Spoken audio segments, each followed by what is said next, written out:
ले चल गोवर्धन, ले चल वृंदावन सखी मोहे, ले चल गोवर्धन। हो मेरे दिल में, हो मेरे मन में बसो नंदलाल सखी मोहे, ले चल वृंदावन। मेरे दिल में बसो नंदलाल सखी मोहे, ले चल वृंदावन।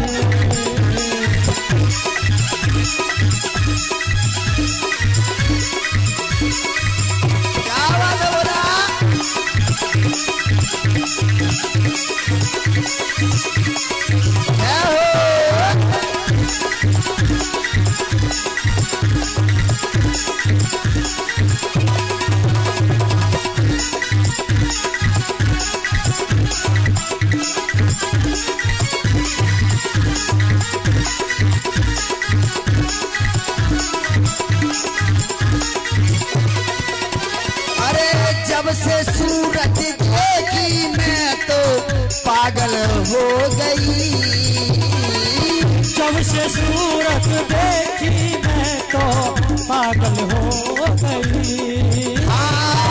जब से सूरत देखी मैं तो पागल हो गई। जब से सूरत देखी मैं तो पागल हो गई। हो नैन मिले गिरधर से मैं तो घायल हो गई। नैन लगे गिरधर से मैं तो घायल हो गई। मेरे उस दिन, मेरा उस दिन से बेहाल सुखी हुए, ले चल वृंदावन। दिल में बसो नंदलाल सखी मोहे, ले चल वृंदावन।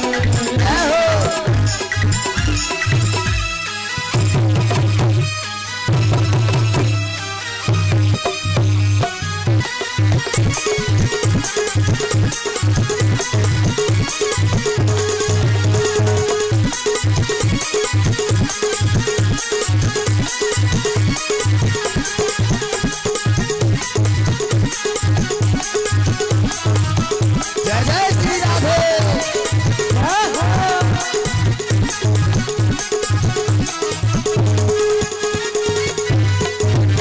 अरे श्याम सुंदर मुरली वाले की महिमा है न्यारी।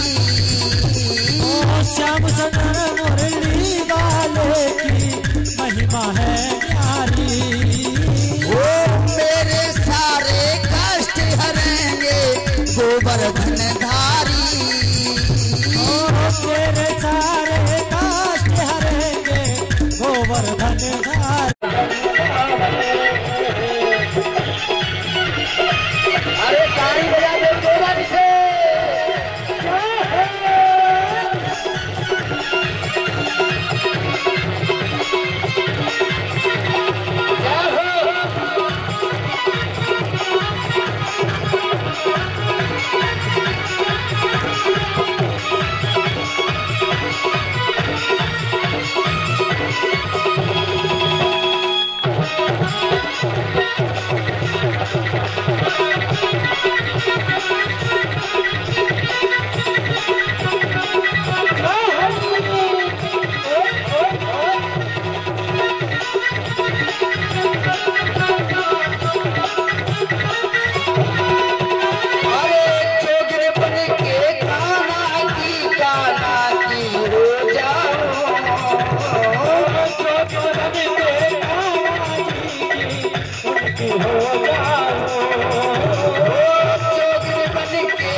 सो जाओ वो तो लगते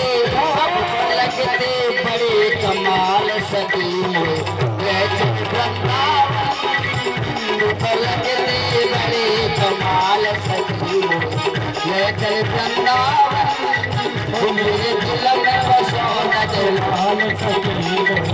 ले चल वृंदावन अरे ले चल वृंदावन सखी मोए ले चल गोवर्धन ले चल वृंदावन सखी मोए ले चल गोवर्धन मेरे दिल में बसो नग लाल सखी मोए ले चल वृंदावन बसो नग लाल सखी मोए ले चल वृंदावन हरे राम राम राम हरे हरे कृष्ण कृष्ण हरे राम राम राम हरे हरे हरे कृष्ण कृष्ण हरे हरे बोलिए वृंदावन बिहारी लाल की जय कि मेरे मन में बसो नंदलाल सखी मोइले चले वृंदावन। अब तो सब वृंदावन में घूमे आए, ठीक है, अब नहीं आएगा लौट के कौन सी में सत्यराम। अच्छा ये बच्चा मंडली प्लीज सिट डाउन, बैठ जाओ, एक होकर खड़ो नहीं होगा। श्री सुखदेव जी कहते हैं कि महाराज परीक्षित अब मैं तुम्हें स्वाम्भवन और शत्रुपा के जो दूसरा पुत्र है जिसका नाम है उत्तानपाद उनकी कथा श्रवण कराता हूँ। बड़ी सुंदर कथा है, ध्यान से सुनेंगे बहुत आनंद आएगा। देखिए प्रत्येक कथा से हमें कुछ न कुछ सीखने के लिए मिलता है, प्रत्येक कथा से हमें सीखने के लिए मिलता है।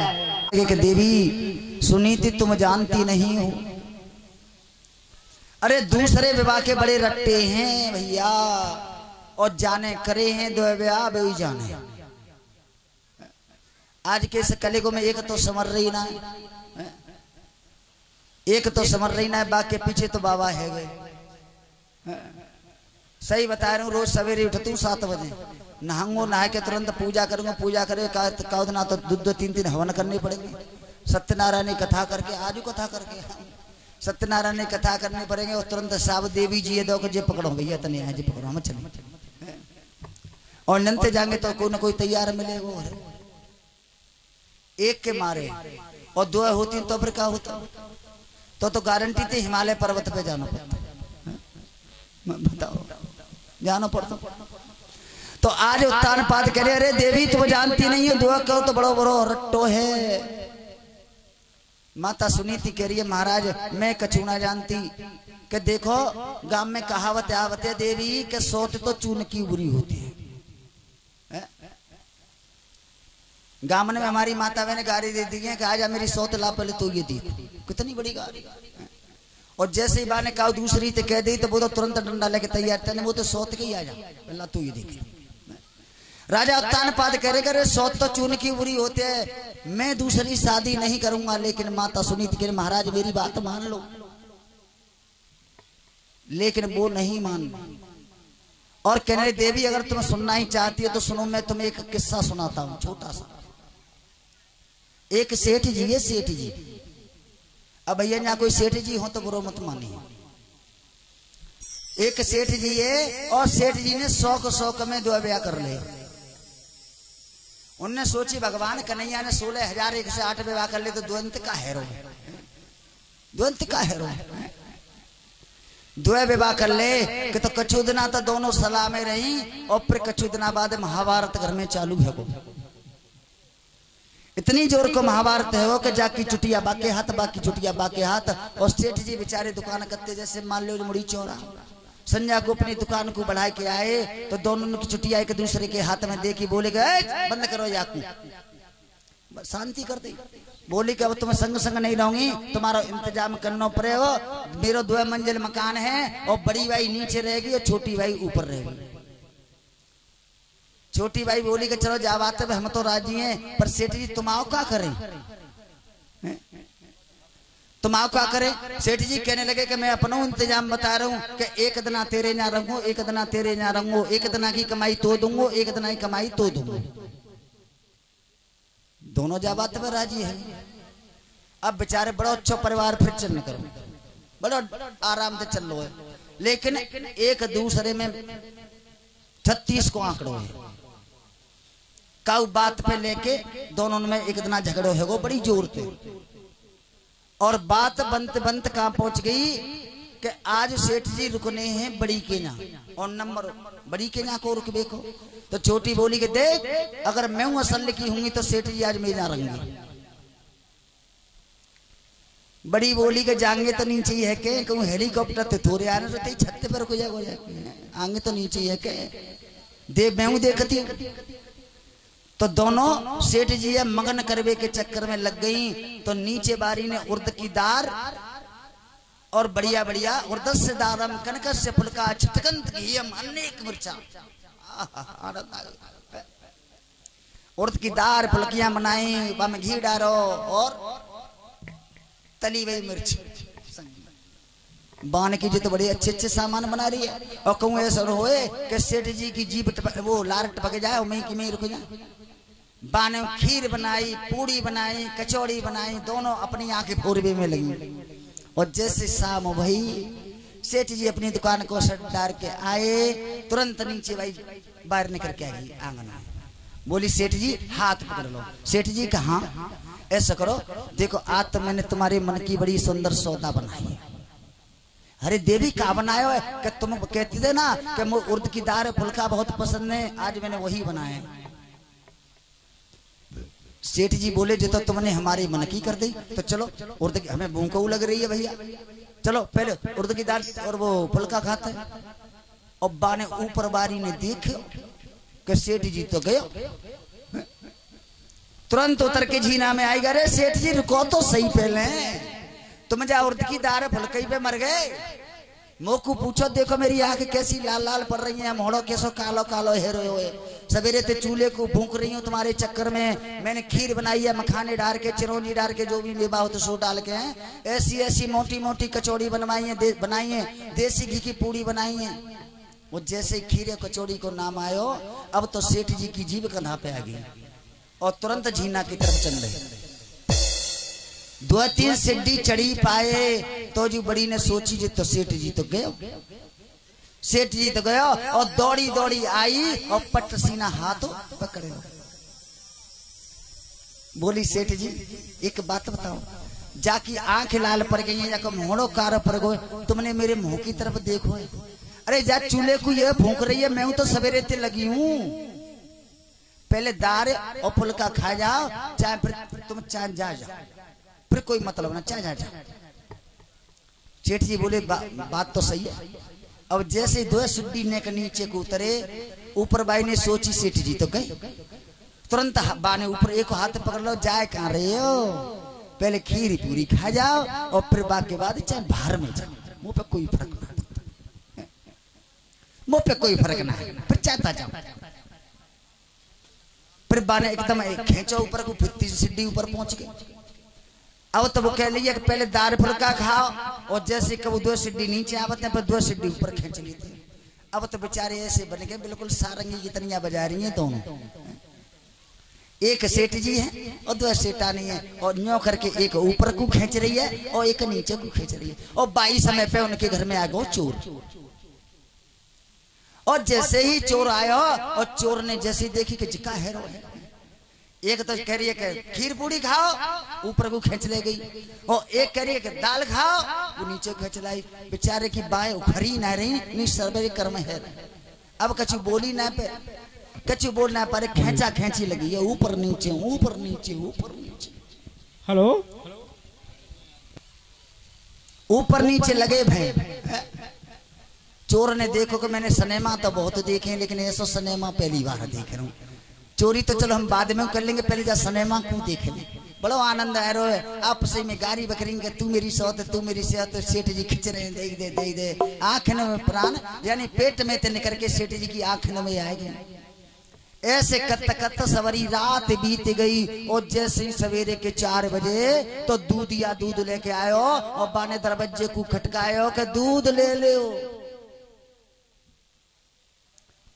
चोर ने समझी अब तो सवेरा है, जी तो बड़ी लंबी पिक्चर ने करी। और चोर जैसे ही भाजन लगो, सेठ जी बोलो अरे अब मोकू तो छोड़ो, जे घर में से सब कुछ चुरा के लगो, याकू पकड़ो। अब उनने दोनों ने सेठ जी तो छोड़ दे, पट सीना बा चोर को पकड़ लो। और बा चोर को पकड़ के थाने लगे तीनों जने, चौथो चोर और तीनों गए। थानेदार के सामने कही कि महाराज जाने हमारे घर में ये चोरी करवे के लिए गया। चोर ते पूछे तू चोरी करवे गयो कि हाँ, झूठ नहीं बोलो, अरे पुराना चोर आजकल के थोड़े, तू चोरी करवे गयो कि हाँ, क्या चोरी करी के ना। सेठ जी ते पूछी कि ये तुम्हारे यहाँ चोरी करवे आओ कि हाँ, क्या चोरी करी के ना। कि देखो वास्तव में जाने गलती करी तो होते है पर पूरी तरह से ना करी। देखो तुम्हारे घर में गए और चोरी जाने ना करी, तो अब सेठ जी तुम्हें ही बता दो कि जाए सजा कौन सी दी जाए, सजा कौन सी दी जाए। सेठ जी बोले कि मैं बताव तू जाकू सजा कौन सी दी जाए। चोर बोलो कि सुनो महाराज पहले मेरी बात, चाहे वो चौराहे पे ठाड़े करके गोली मार दो, चाहे वो चौराहे पे ले जाके फांसी लगा दो, चाहे मुंह में आग लगा दो, लेकिन सेठ जी को कहो मत करिए। सेठ जी बोले दरोगा जी सुनो, घरों मेरो चोरी करवे गो मेरे ना तो सजा मैं ही बताऊंगा। अब चोर पायन तन पर रो के नकी कहीं मत मानियो। दरोगा जी बोले कि तुम्हारो मामलो ही समझ में ना आ रहा, आखिरकार बात का है। सेठ जी बोले बात ये है कि महाराज न तो जाकू फांसी लगवाओ, न जाकू जेल में डालो, न जाकू कारे पानी की सजा दो, जाके दुआ ब्याह करवा दो, जाके दुआ ब्याह करवा दो। चोर बोलो कि महाराज चाहे कछु कर दे मेरे दुआ ब्याह मत करवाओ, अगर दुआ ब्याह को चक्कर नहीं हो तो मैं चोरी करके कब को फुर्र है गो तो जाई मैं सबरी रात की पिक्चर निकल के। महाराज उत्तान पाद कहने देवी दुआ ब्याह को बड़ो चक्कर है, हम नहीं करेंगे। लेकिन बार बार समझाने लगी तो एक दिन सिंदूर वन में शिकार खेलने के लिए गई। शिकार खेलने के लिए गए तो वहां एक सुंदर नारी को देख करके उन्होंने गंधर्व विवाह कर लिया।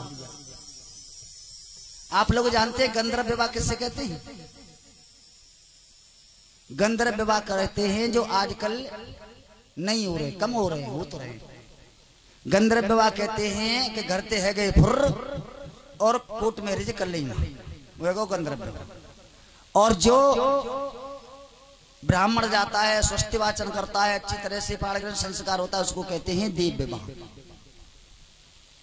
तो उन्होंने गंधर्व विवाह कर लिया। जैसे मंदिर में गए, माला डाल ली, कहा से तू हमारी पत्नी, हम तेरे पति, चल हमारे संग, स्वाहा, होता है गंधर्व विवाह। और गंधर्व विवाह करके जैसे ही डोली लेकर के दरवाजे पे आए, माता सुनीति को पता चला कि हमारे महाराज ने दूसरा विवाह कर लिया है।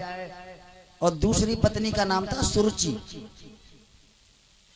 सुनीति का मतलब मैंने बताया था, सु माने सुंदर, नीति माने आचरण, और सुरुचि सु माने अपनी, रुचि माने मन पसंद। जो अपने मन में होगा वही होगा, अन्यथा कुछ नहीं होगा, वो है सुरुचि। और जैसे ही पता चला कि हमारे महाराज ने विवाह कर लिया है, अब तो थाल सजा के लाई, आरती करने के लिए लेकर के आई। और जैसे ही सुरुचि ने देखा तो अब तो डोली में से कूद गई और महाराज उत्तान पाद से कहने लगी, महाराज उत्तान पाद से कहने लगी कि महाराज ये कौन है? तो उत्तान पाद कहने लगे कि देवी ये और कोई नहीं है, ये तुम्हारी बहन है, हमारी बड़ी रानी है। जैसे ही कहा कि ये तुम्हारी बहन है, बड़ी रानी है, अब तो आग बबूला हो गई। और कहने महाराज आपने मेरे साथ में धोखा किया है, आपने मेरे साथ में धोखा किया है। और देखिए आज रानी सुरुचि क्या कहने लगी।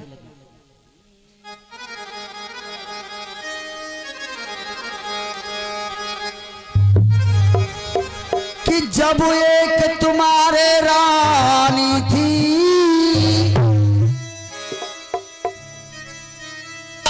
तो मुझे ब्याह कर लाए क्यों? जब एक तुम्हारे रानी थी, तो मुझे ब्याह कर लाए क्यों, अरे झूठा श्रृंगार दिखाने को तुम मुझको लेकर आए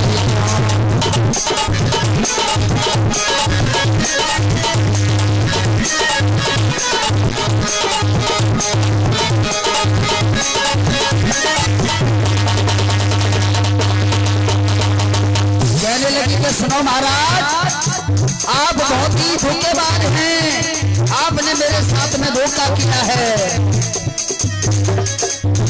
जब एक तुम्हारे रानी थी तो मुझे ब्याह कर लाए क्यों,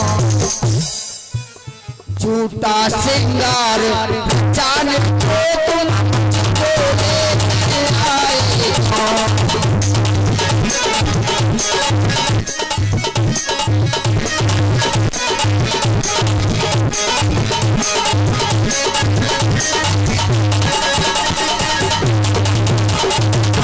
और कहने महाराज, जो हो गया सो तो हो गया, लेकिन अब ज्यादा कुछ नहीं कर सकते हो तो एक एहसान कर दो मेरे ऊपर।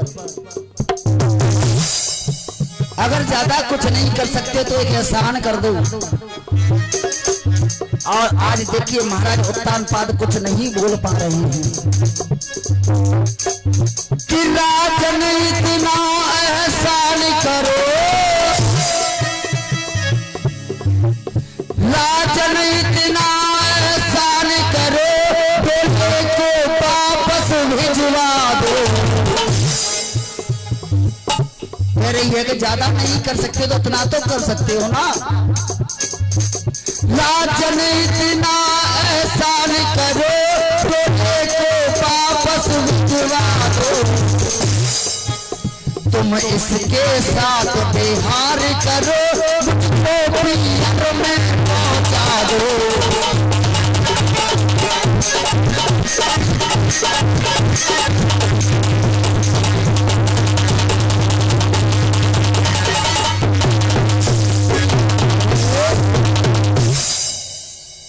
अगर और कुछ नहीं कर सकती हो तो मुझको पियर में पहुंचा दो, अपना जीवन काट लूंगी, लेकिन इसके साथ नहीं रहूंगी।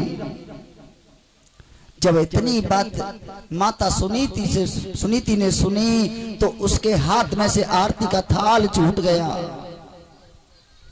राजा उत्तानपाद विवश हो गए। जब इतनी बात के बाद में आज माता सुनीति कहने लगी कि महाराज आपको विवश होने की, उदास होने की कोई जरूरत नहीं है। अरे हमारी बहन नहीं चाहती है कि मैं इस घर में रहूं तो कोई बात नहीं।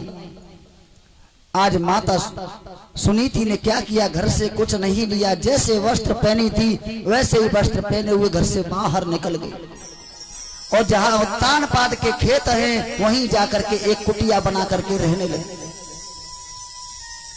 और देखिए आज सारे दिन माता सुनीति क्या करती है कि जो उत्तानपाद के खेत हैं, कहते हैं कि जो किसान खेती करता है तो उसमें थोड़ा बहुत अन्न पड़ा रह जाता है, तो सारे दिन एक एक दाना बीनती है और उससे ही अपना गुजारा करती है। और कभी कभी प्रवास करने के लिए संत मंडली आती है तो उन संतों की सेवा में लग जाती है, उनके वस्त्र धोती है, उनके लिए भोजन बनाती है और जो भी प्रसादी बचती है उससे अपना भरण पोषण कर रही है। ऐसी है माता सुनीति। काफी समय बीत गया, काफी समय बीत गया और एक दिन शिकार करते करते महाराज उत्तानपाद जंगल में दूर निकल गए और जब लौट करके आए तो रात्रि हो चुकी थी। और जैसे ही दरवाजे पाए, दरवाजे को बजाया, करे रानी सुनीति दरवाजा खोलो, अरे रानी सुरची दरवाजा खोलो, दरवाजा खोलो, हम आ गए। लेकिन रानी सुरची ने दरवाजा नहीं खोला। जब दरवाजा नहीं खोला तो आज लौट करके चले आए और जहां माता सुनीति रहती थी उसी की कुटिया में आ गई। और जैसे माता सुनीति ने देखा, खड़ी हो गई, हाथ जोड़ करके प्रणाम किया कि महाराज क्या बात है, आज कैसे आना हुआ, क्या हमारी छोटी बहन ने दरवाजा नहीं खोला? समझ गई। महाराज उत्तानपाद के नरी देवी क्या बताएं, आज शिकार करने के लिए जंगल में हम दूर निकल गए। जब लौट करके आए तो हमने काफी आवाजें दी, लेकिन सुरुचि ने दरवाजा नहीं खोला और हमको भूख भी बहुत लगी है। तो बड़े सुंदर से आसन पे बिठाया और बिठाने के बाद में जो भी भोजन प्रसादी थी भोजन कराया।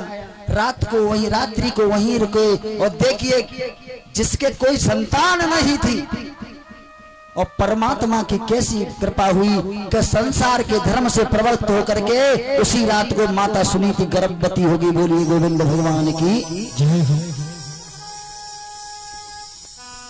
समय आने पे बड़े सुंदर से पुत्र को जन्म दिया और उस पुत्र का नाम रखा गया ध्रुव। ध्रुव नाम रखा गया। और आज उस छोटे से बालक को ले जाकर के सत्संग होता है, वहां जाती है, संतों की सेवा करती है, संतों की सेवा करती है। और एक बार संत आए और संत प्रवास करके जब जाने लगे तो संतों ने कहा कि अरे देवी, आपने हमारी बहुत सेवा की है, बताओ हमसे कुछ चाहती हो? अरे कुछ हमसे मांगना चाहती हो सो मांग लो। तो माता सुनीति ने हाथ जोड़ करके कहा, करे संत, अरे महाराज आप मेरी भक्ति से मेरी सेवा से प्रसन्न हो तो एक ही वरदान दे दो कि हमारी जो छोटी बहन है ना सुरुचि, उसमें कोई पुत्र नहीं है, उसके एक पुत्र हो जाए। जैसे ही कहा कि उसके एक पुत्र हो जाए तो संत कहने, अरे देवी तुम किस मिट्टी की बनी हो? अरे जिसके कारण तुम बन बन भटक रही हो और आज उसी के लिए पुत्र मांग रही हो। तो आज वो कहने लगी कि सुनो, मैं बड़ी हूं और वो छोटी है, वो कुछ भी कर सकती है, लेकिन बड़े का फर्ज ये होता है कि उसे क्षमा करना। और फिर देखिए उसका तो स्वभाव है। एक प्रसंग आता है बहुत छोटा सा, ध्यान से सुनेंगे। एक मंदिर में पूजा करने के लिए एक संत नित्य प्रति जाया करते थे। एक मंदिर में पूजा करने के लिए एक संत नित्य प्रति जाया करते थे और उस मंदिर की सीढ़ी पे एक बिच्छू रहता था।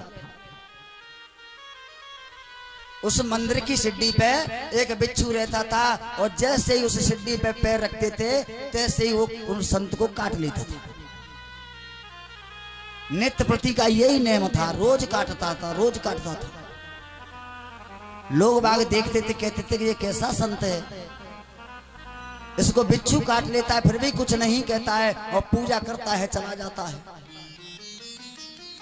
तो कुछ लोगों ने रोका और कहा कि महाराज ये बिच्छू काट लेता है, इससे दर्द नहीं होता है? आपको दर्द नहीं होता है? कि हाँ बहुत होता है।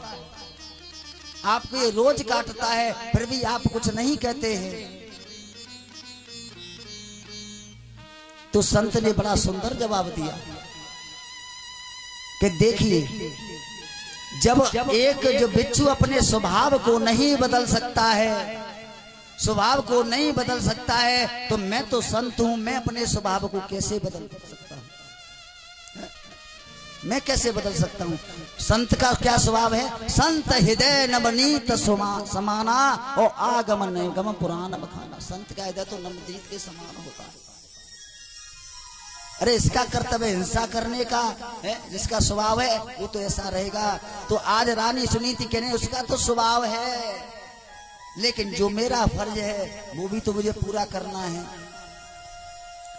आज संतों ने आशीर्वाद दिया और समय आने पर रानी सुरुचि ने भी एक सुंदर से पुत्र को जन्म दिया, जिसका नाम उत्तम रखा गया। उत्तम नाम रखा गया।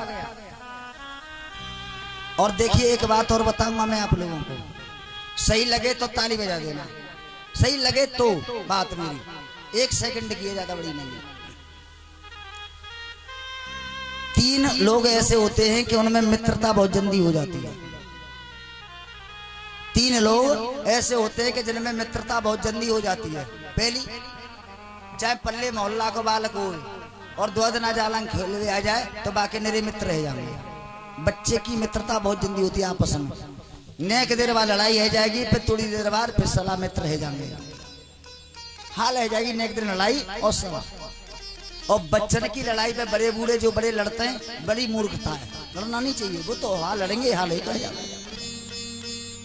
एक बच्चों में मित्रता बहुत जल्दी होती है।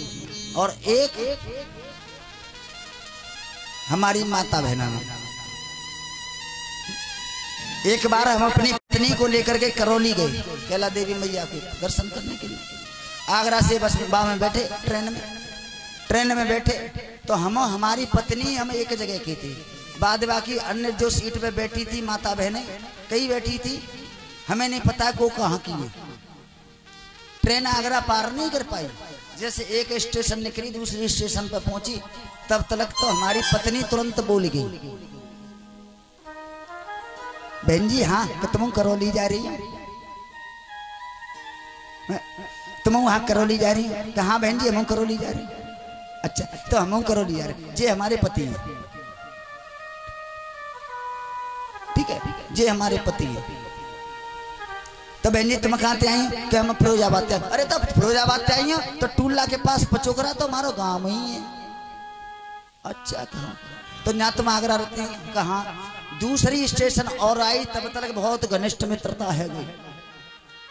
और बाके बाद में एक और स्टेशन आई तो जो वो फिरोजाबाद की माता बहने उनने अपने पराठे और अचार खोल लो, पराठे अचार खोल लो और सबसे पहले 2 पराठे और अचार निकाल के हमारी घरवाली के हाथ में रख दो, लो बहन जी खानो खाओ, खानो खाओ है? को काकी और नेक देर में पराठे आपसे में खाने लगे। हम ते बोली कि तुम खा ले, मैंने हमारा तो बस सही है काम, तुम अपनी मित्रता निभा। और गावन में चले जाओ, चाहे जानकारी है चाहे ना जानकारी। कोई माता बहन बढ़िया सी साड़ी पहने निकले जा रही, हाँ बहन जी ऐसी साड़ी मुँह पे तुमने कहाँ से खरीदी?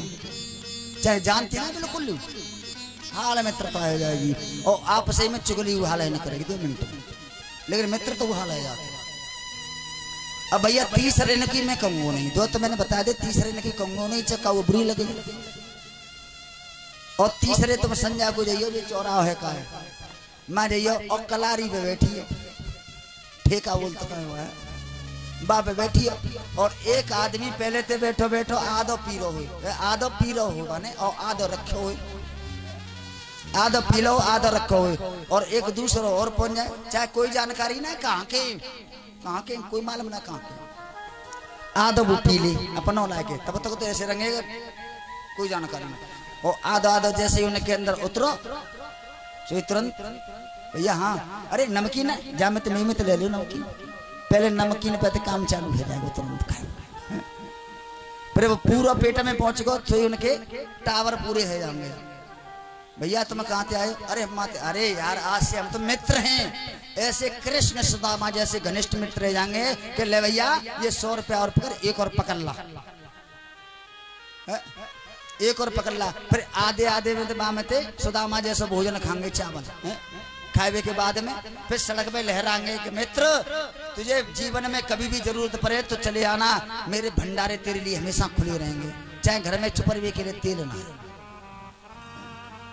इतनी जोर की मित्रता हो जाएगी और घर आके उतरेगी। को मित्र कहाँ को मित्र? बताओ सही बात है गलत बात है? तो तारी का पड़ोसी बजा टेंट पे तेना बोलो जय जय श्री। आज उत्तम खेलने के लिए जाते हैं और वहीं ध्रुव जी जाते हैं, दोनों में मित्रता हो गई, लेकिन एक दूसरा जानता नहीं है कि हम में क्या संबंध है, जानता नहीं है संबंध हम में क्या है, केवल मित्रता हो गई। और मित्रता होने के बाद में एक दिन उत्तम ने पूछा कि भैया तुम्हारे पिता का क्या नाम है, तुम्हारी माँ का क्या नाम है? तो ध्रुव जी ने जवाब दिया कि भैया हमें ये पता नहीं है कि हमारे पिता का क्या नाम है, लेकिन हमें ये तो पता है कि हमारी माँ का नाम सुनीति है। कि भैया तुम्हारे पिता का क्या नाम है? कि हमारे पिता का नाम है महाराज उत्तानपाद जो यहाँ के राजा हैं, और हमारी माँ का नाम है सुरुचि। आज वो छोटा सा बालक आया, कौन? ध्रुव, और अपनी माँ की गोदी में बैठ गया। कहने लगा मैया हमें तुम्हारा नाम तो पता है कि तुम्हारा नाम सुनीति है, लेकिन हमारे पिता कौन है? हमारे पिता कौन है? तो आज माता सुनीति कहने बेटा तुम्हारे पिता और कोई नहीं है, जो हमारे महाराज हैं ना वही तुम्हारे पिता हैं। दूसरा दिन फिर हुआ, दूसरा दिन फिर हुआ और खेलने के लिए गए तो मित्र से मुलाकात फिर हो गई। आज ध्रुव जी कहने लगे कि भैया तुम पूछ रहे थे ना कि तुम्हारे पिता कौन हैं, तो देखो जो यहाँ के राजा है ना महाराज उत्तानपाद वही हमारे पिता हैं। तो उत्तम ने कहा कि भैया वो तो हमारे पिता हैं, इसका मतलब है कि हम तुम मित्र नहीं हैं, सगे भाई हैं, दोनों गले मिले कि चलो अपने महलों में चलते हैं। आज उत्तम हाथ पकड़ के ध्रुव को, आज उत्तम हाथ पकड़ के ध्रुव को आज महलों के अंदर ले गए। उत्तानपाद महाराज गद्दी पे बैठे हुए हैं, बगल में माता सुरुचि बैठी हुई है। आज सुंदर से बच्चे को देख करके महाराज उत्तानपाद के हृदय में ममता जागृत होने लगी, ममता डोलने लगी। उस छोटे से बच्चे को बुलाया और कहा कि बेटा तुम्हारा क्या नाम है? उस छोटे से बच्चे से पूछा कि बेटा तुम्हारा क्या नाम है? तो छोटा बालक कहने लगा कि मेरा नाम ध्रुव है, मेरा नाम ध्रुव है। कि तुम्हारी माँ का क्या नाम है? और जैसे कहा कि मेरी माँ का नाम सुनीति है, तो आज महाराज उत्तानपाद ने उस बच्चे को अपनी गोदी में उठा लिया। और जैसे ही गोदी में उठाया और सुनीति का नाम सुना तो माता सुरुचि ने उठा करके गोदी में से जमीन पे पटक दिया, छोड़ दिया। लेकिन महाराज उत्तानपाद कुछ नहीं बोल सके। और माता सुनीति बोली कि तू इस गोदी में बैठने का अधिकारी नहीं है। तो एक छोटा सा बालक कहने लगा कि हे मौसी एक बात बताओ, मैं क्यों अधिकारी नहीं हूँ? अरे जितना ही उत्तम का अधिकार है पिता की गोदी में बैठने का, उतना ही अधिकार मेरा है, तो मैं क्यों नहीं बैठ सकता हूँ? तो देखिए सुनीति क्या जवाब देती है, सुरुचि क्या जवाब देती है कि तुझे गोदी में बैठने का इसलिए अधिकार नहीं है कि तूने मेरे गर्भ से जन्म नहीं लिया है। और अगर इस महाराज की गोदी में बैठना चाहता है तो जाकर के भगवान से तपस्या कर, भगवान से प्रार्थना कर कि जो तेरा दूसरा जन्म हो ना वो मेरे गर्भ से हो। अगर मेरे गर्भ से तेरा जन्म होगा तब तू उस गोदी में बैठने का अधिकारी बनेगा, अन्यथा नहीं। आज छोटा सा बालक रोता रोता आया, रोता रोता आया और अपनी माँ की गोदी में बैठ गया। माता सुनीति बार बार पूछ रही है बेटा क्या बात है, बात तो बता, अरे क्यों रो रहा है? तो आज रो करके वो छोटा सा बालक कहने लगा कि हे माँ, अरे रोए रोए कहें ध्रुव महाराज, मैया मोर मौसी ने मारो। रोए कहें ध्रुव महाराज, मैया मोर मौसी ने मारो। रोए रोए कहें ध्रुव महाराज, मैया मोर मौसी ने मारो। रोए कहें ध्रुव महाराज, आज मैया मोर मौसी ने मारो। रोए कहें ध्रुव महाराज, मैया मोर मौसी ने मारो। जय हो।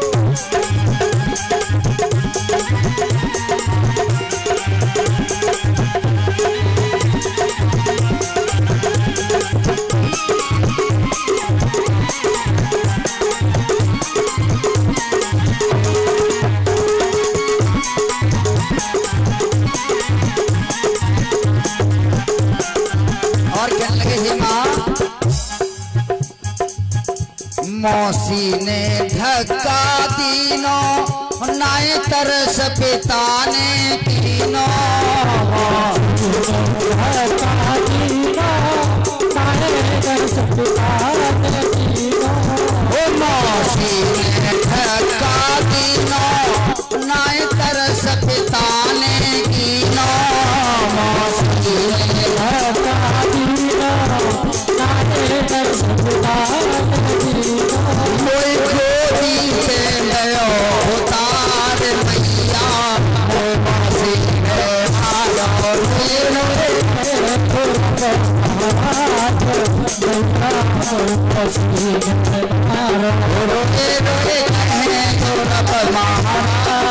मैया मौसी में मारो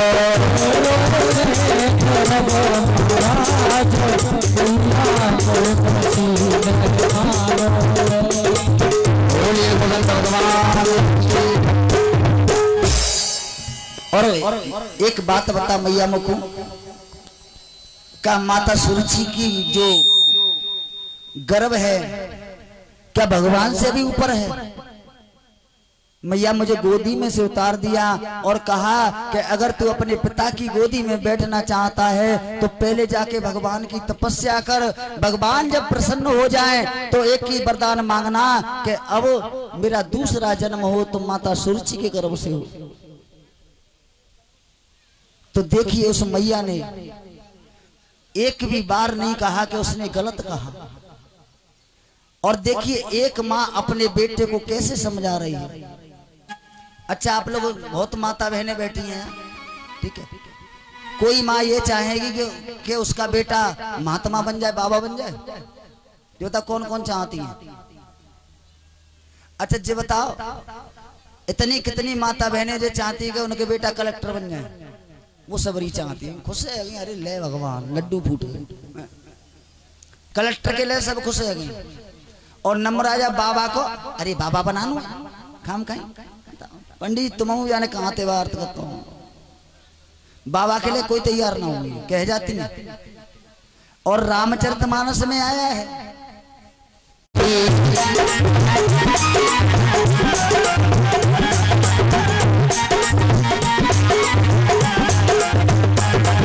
पुत्रवती जुवती जग सोई रघुपति भगत जासु सुत होई।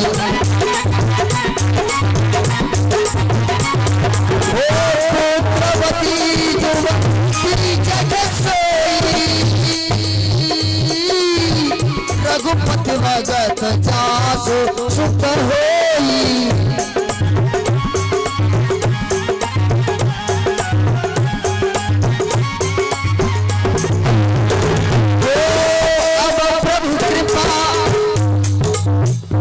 मेरे साथ में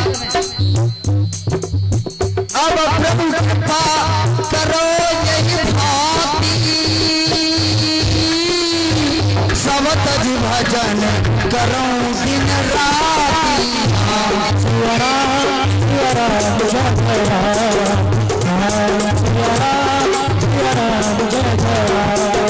पुत्रवती सुपति जग सोई रघुपति भगत जासु सुत होई। मंगल भगत मंगल हारी प्रभु सुदर्शन अजर बिहारी अजर बिहारी। पुत्रवती जुवती जग सोई। पुत्रवती वही माता मानी जाती है कि जिसका पुत्र भगवान का भक्त हो। कलेक्टर हो जाए वो पुत्रवती नहीं मानी जाती है। और ज्यादा बड़े होदा पे ना पहुंच जाते, ज्यादा बड़े होदा पे पहुंच जाते हैं तो वो अपने माता पिता को पहचानना भी भूल जाते हैं। ध्यान रखें, पहचानना भी भूल जाते हैं क्योंकि वो स्टैंडर्ड समाज में पहुंच जाते हैं और माता पिता बेचारे बड़े बूढ़े किसान हैं। इसलिए जो भगवान का भक्त होगा वो ही माँ पुत्रवती बोली जाती है। आज उस माने ने एक बार नहीं कहा कि तुम्हारी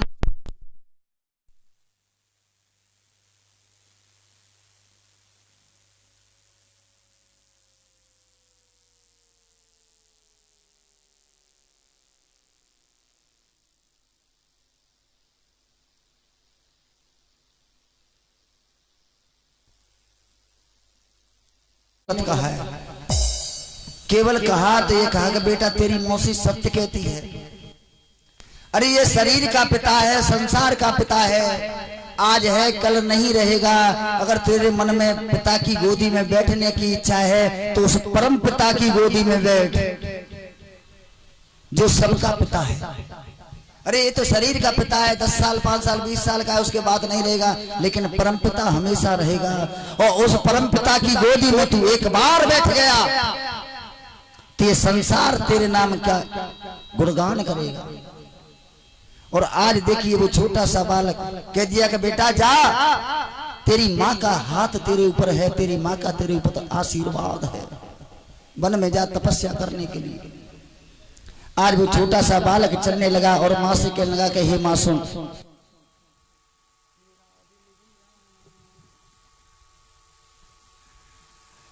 कि छोड़ करके तेरा, आज वो ध्रुव कहता है कि माँ सुन, अगर तू कह रही है तो मेरी भी सुन ले थोड़ी सी, कि छोड़ करके तेरा ये धन माल जा रहा है,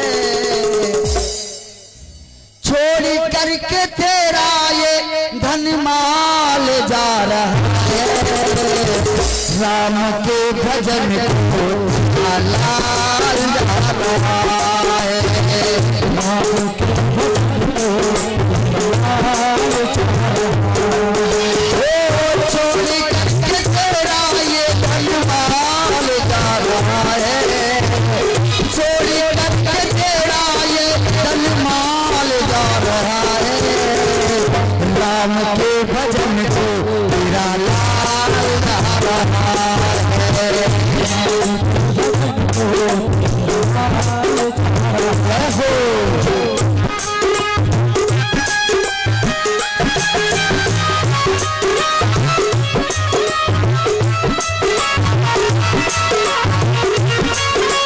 जय श्री राम।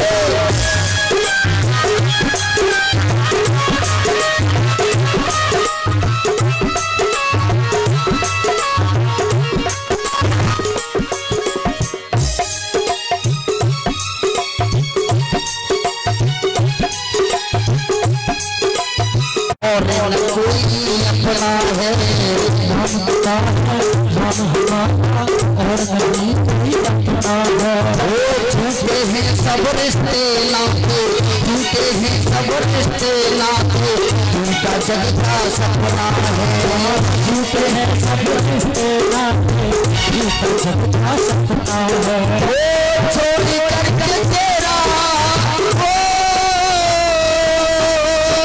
छोड़ करके तेरा ये जंजाल जा रहा है, राम के भजन को लाल जा रहा है, छोड़ करके तेरा लाल जा रहा है,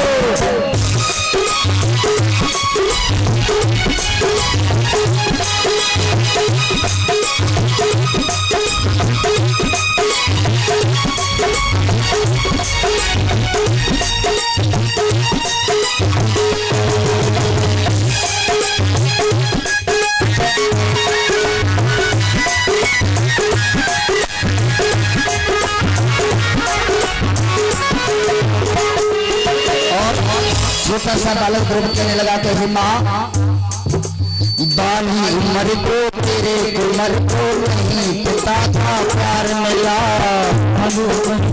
तेरे उम्र को नहीं पिता का प्यार मिला, अरे बाली उम्र को तेरे उम्र को नहीं पिता का प्यार मिला, मैंने सच्ची प्रीत न देखी, मैंने सच्ची प्रीत न देखी, झूठा लाड दुलार मिला, मैंने सच्ची प्रीत न देखी, झूठा लाड दुलार मिला, राम नाम माला गले में, राम नाम माला गले में डाल जा रहा है। अब दोनों हाथों से ताली हो जाती है, मेरे लिए नहीं, ध्रुव जी के लिए। राम के भजन को तेरा लाल जा रहा है,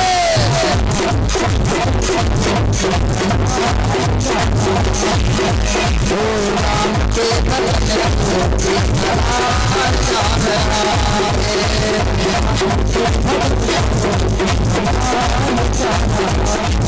हरे राम हरे राम राम राम हरे हरे, हरे राम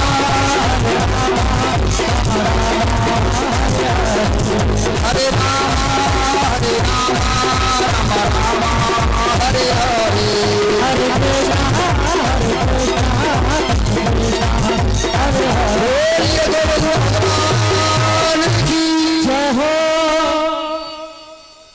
आज माँ ने कह दिया।